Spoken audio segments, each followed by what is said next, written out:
Oke, selamat berjumpa kembali dalam Futurum Korpinan. Kali ini saya akan membuat satu tutorial tentang internal growth dan sustainable growth. Nah, di sini saya ingin menunjukkan berapa tingkat maksimum pertumbuhan, baik dari itu internal. Kalau internal di sini merupakan pertumbuhan di mana kita tidak membutuhkan pendanaan tambahan dari luar, hutang misalnya. Dan sustainable growth, berapa tingkat pertumbuhan maksimum bisa kita ingin menjaga komponen rasio antara debt to equity.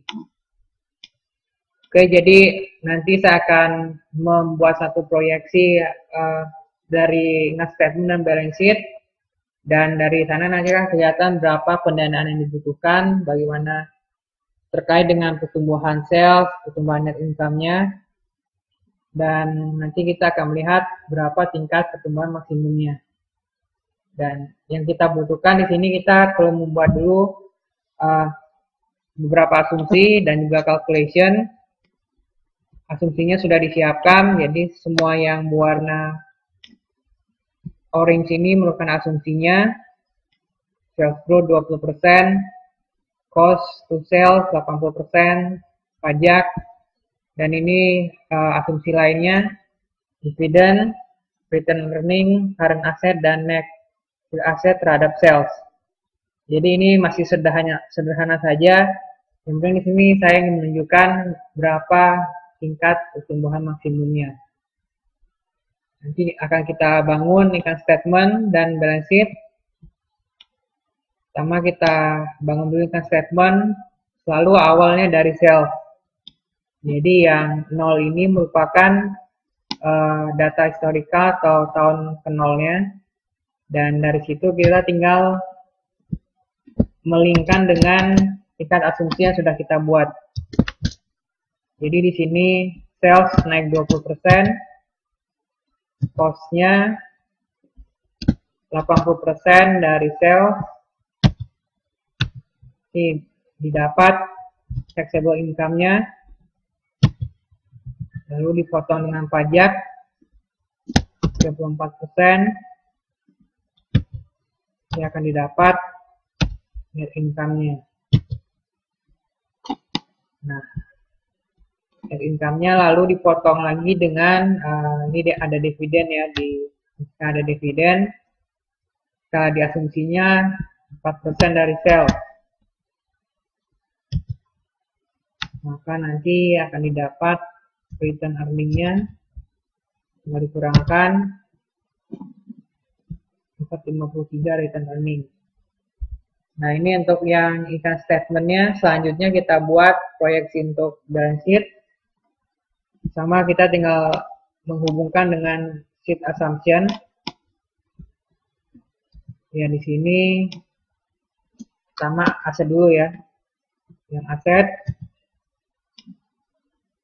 di atas current asset 40% dari sales kali sales ya.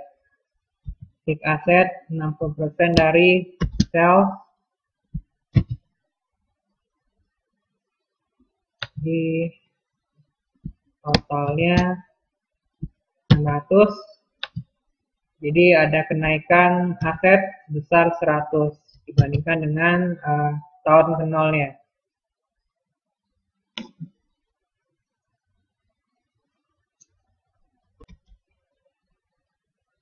Ya. Selanjutnya untuk debt kita samakan dulu dengan tahun sebelumnya. Equity ini kita tambahkan dengan return earning-nya. Nah, sudah didapat total liabilities dan equity-nya berapa. Nah, jika Anda cermat, ada perbedaan antara total aset dan liability dan equity-nya. Ada perbedaan sebesar 47. Nah, disinilah 47 ini nanti akan kita anggap sebagai external funding-nya. Jadi akan muncul pinjaman sebesar 47. Nah, kita sudah mengetahui berapa debt yang dibutuhkan. Nanti akan saya tunjukkan perpotongannya. Saya akan bikin dulu grafik terkait dengan hubungan antara tingkat pertumbuhan sales dengan sama dengan kenaikan di total aset, tambahan di return earning, funding yang dibutuhkan, dan ini adalah tingkat proporsi antara debt dan equity-nya berapa persen. Oke, ini akan kita buat sensitivity analysis. Jadi ini caranya adalah kita menghubungkan tingkat pertumbuhan yang ingin kita lihat. Di sini kita buat 0%, rentangnya 5% ya. 5%, 10%, 15, 20, 25. Dan pengaruhnya terhadap kenaikan di total aset. Ini tinggal kita link ke atas. Kenaikan total aset, kenaikan di return earning-nya ini sama, kita link. Lalu terakhir di financing-nya ya yang dibutuhkan, dan terakhir pengaruhnya terhadap debt to equity ratio-nya. Lalu kita tinggal lakukan sensitivity analysis-nya, tinggal kita blok, masuk ke data table. Nah, ini tinggal kita hubungkan dengan asumsi pertama yang kita buat. Ini 20%.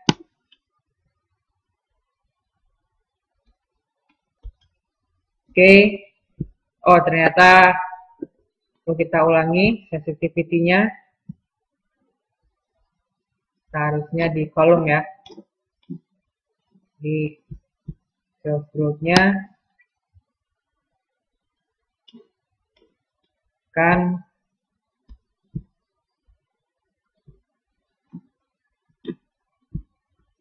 otomatis. Oke. Nanti akan terlihat rentangnya. Jadi di sini kalau dia 0% tidak ada pertumbuhan di total aset, 5%, 25, 10%, 50, dan seterusnya. Lalu ini akan saya buat grafiknya biar kelihatan perpotongan antara pertumbuhan di total aset dan funding yang dibutuhkannya. Kita pakai grafik yang biasa saja, yang line, select data, sama kita buat pertumbuhan di total aset, kita blok angkanya.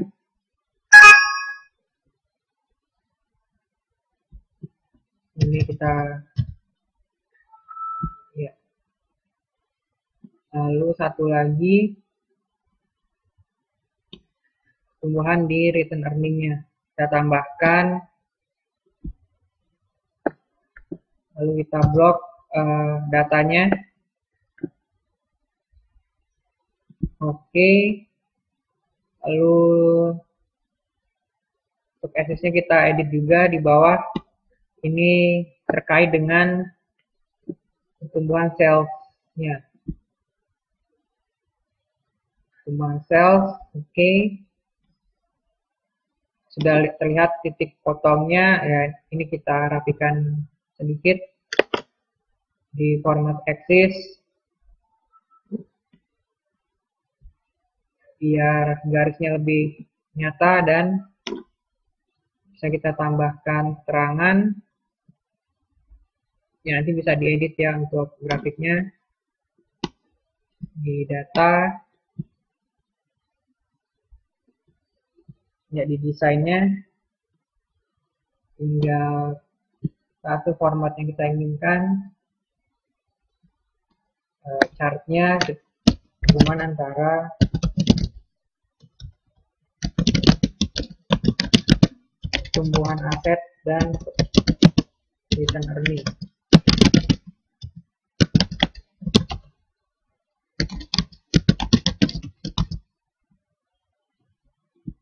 Di sini aset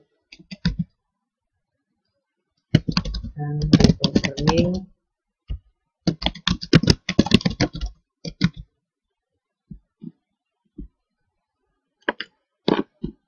Terakhir axisnya judulnya.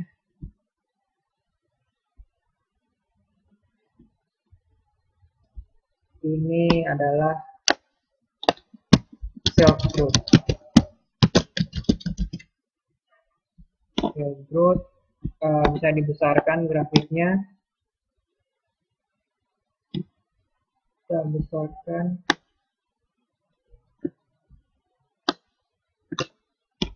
Ya, jadi di sini yang warna biru adalah total tumbuhan aset,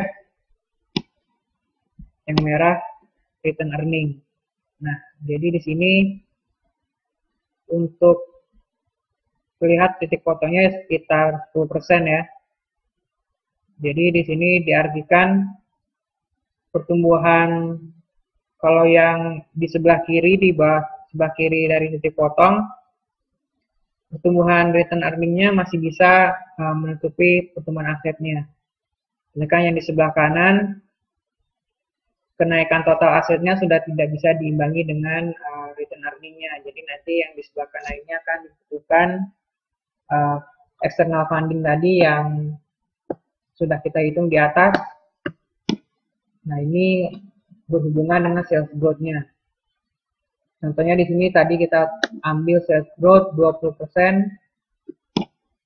dan terlihat bahwa return earning-nya perlu dibantu dengan funding dari tambahan dari luar agar mengimbangi pertumbuhan di total asetnya.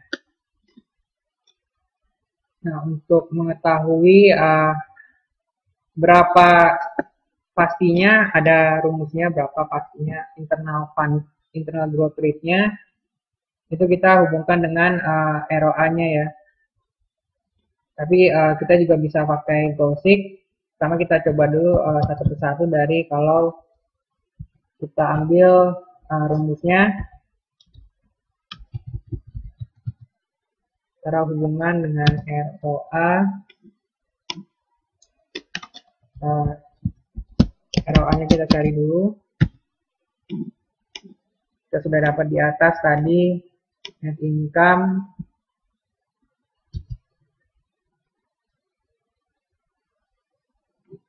bagi total aset,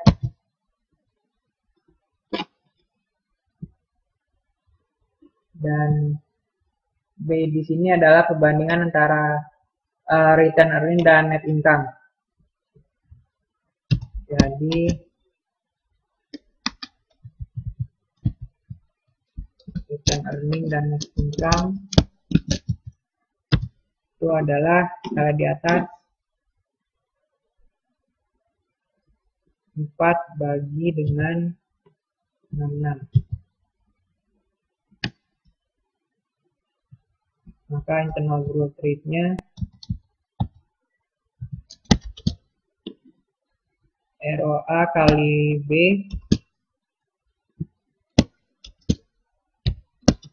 kali dengan 1 kurang ROA kali B.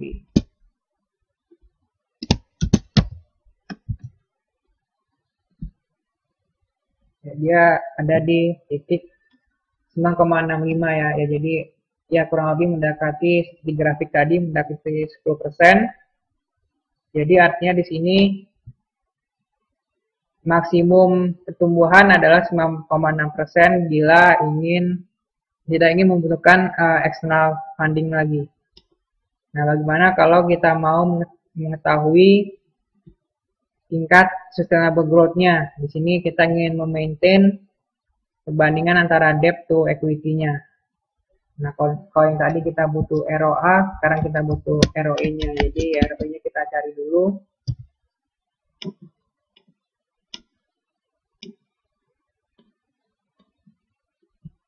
Bagi dengan equity-nya.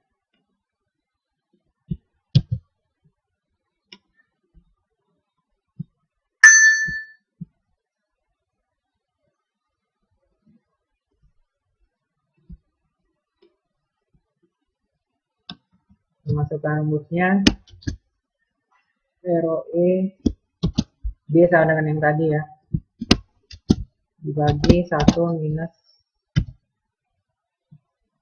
ROE kali B kali B. Nah, di sini sekitar 21,36%. Jadi artinya kalau 21,36%, perbandingan antara debt to equity-nya tetap seperti tahun ke 0. Di sini 1:1 ya jadinya ya.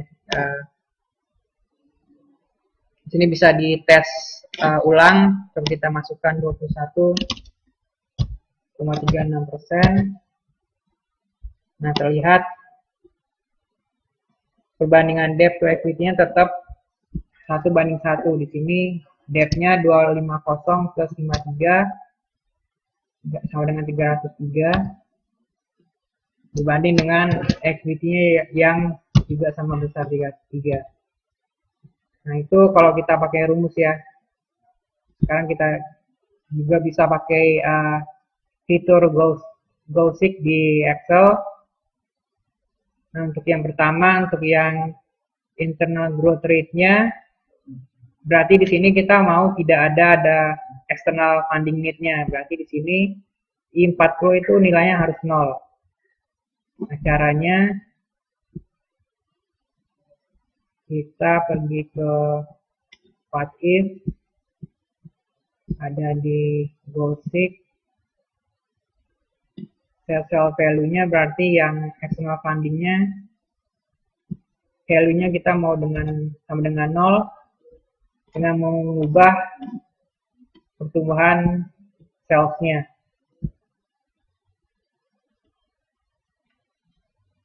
Nah, nanti, sales growth-nya sudah menunjukkan nilai 9,65 sama dengan formula yang kalau kita pakai rumus tadi. Itu untuk yang internal. Sekarang kita coba GoSeek yang kedua,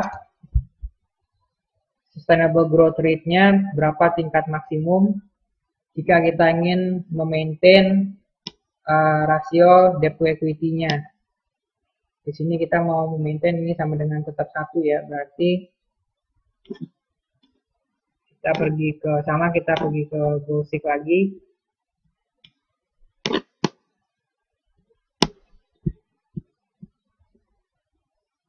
GoSeek.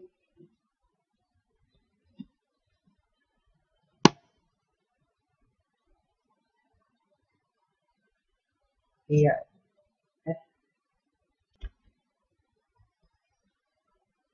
Ya, berarti di sini yang ingin kita atur adalah rasionya, debt to equity-nya. Jadi ke GoSeek. Di sini kita ingin tetap dengan tahun sebelumnya yaitu 1 dengan merubah changing cell-nya di pertumbuhan sales. Oke. Nah, akan didapat sales-nya harus 21,3. Ya, sama dengan pertumbuhan yang kalau kita hitung pakai rumus formulanya. Oke, ya jadi kita sudah mengetahui caranya ya pertama kita bikin asumsinya, lalu kita hubungkan dengan kalkulasinya sehingga nanti akan didapat berapa external funding-nya. Nah, external funding-nya lalu kita hubungkan dengan tingkat pertumbuhan sales-nya. Nanti akan didapat titik potong. Terlebih dahulu kita bikin grafiknya. Grafiknya bisa kita buat dari sensitivity dan akan terlihat dua hasil. Pertama, internal growth rate-nya, tingkat pertumbuhan sales paling maksimum dengan jika Anda tidak ingin menambah kebutuhan dana dari luar. Jadi harus maksimum Anda hanya bisa tumbuh 9,65%. Dan satu lagi yaitu sustainable growth rate. Jika pertumbuhan di mana Anda ingin menjaga rasio debt to equity, maka Anda tumbuhnya di nilai 21,36%. Oke, terima kasih atas perhatiannya. Jika ada pertanyaan, silakan langsung di email ke futurumkofinan@gmail.com dan terus juga lihat website kami di www.futurumkofinan.com. Oke, terima kasih.